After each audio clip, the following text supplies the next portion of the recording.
சோம்பு நல்லா பொரிஞ்சிடுச்சு. இப்போ கட் பண்ணி வச்ச ஒரு 10 பல்லு பூண்டு இது நல்லா பொரியட்டும்.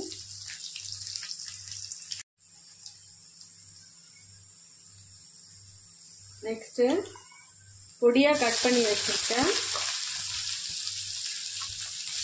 ஒரு வெங்காயம், பெரிய வெங்காயம் இதையும் நல்லா சேர்த்து வதக்குங்க.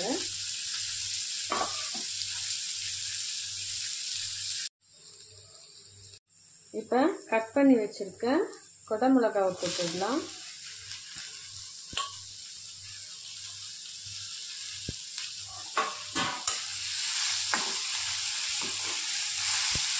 நாம் இதில் தண்ணி ஆட் பண்ண போகிறதில்ல.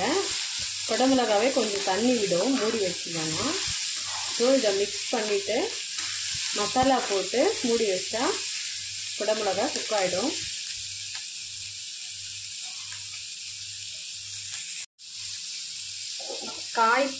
காய்க்கு தேவையான உப்பு போட்டுக்கோங்க.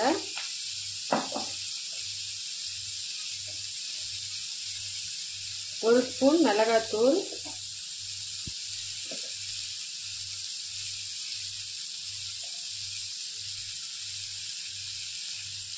ஒன்றரை ஸ்பூன் தனியாத்தூள், 1/4 ஸ்பூன் கரம் மசாலா தூள்,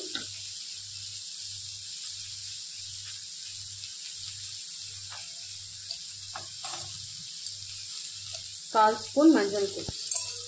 இதெல்லாமே சேர்த்து நல்லா காயோட மிக்ஸ் பண்ணி விடுங்க.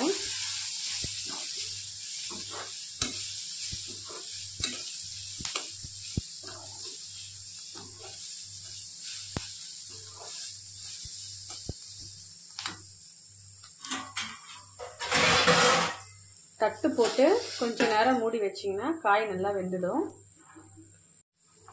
காய் வெந்துருச்சு. இப்போ கடைசியாக ஒரு ஸ்பூன் கடலை மாவு சேர்த்துக்கலாம்.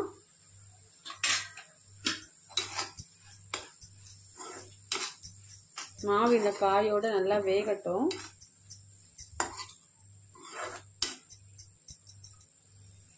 நான் ஒரு 20 வறுத்த வேர்க்கடலையை மிக்சி ஜாரில் பொடி பண்ணிட்டு வந்து கடைசியாக இந்த கொடை மிளகாவோட சேர்க்க போகிறேன். காயெல்லாம் நல்லா வெந்துடுச்சு. இப்போ ஃபைனலாக நான் அரைச்சிட்டு வந்த வேர்க்கடலை பொடியை சேர்த்துடுறேன். அதையும் சேர்த்து நல்லா மிக்ஸ் பண்ணி விடுங்க. சப்பாத்திக்கு ரொம்ப அருமையான கொடை மிளகா சைட் டிஷ் நல்லாயிருக்கும். நீங்கள் செஞ்சு பாருங்கள். கொடை மிளகாவை பொறுத்த வரைக்கும் ரொம்ப நேரம் வேக வச்சோம்னா அதில் இருக்க சத்துக்கள் எல்லாமே போயிடும். ஸோ கலர் சேஞ்ச் ஆகாமல் நம்ம கொடை மிளகாவை வேக வச்சு எடுக்கணும்.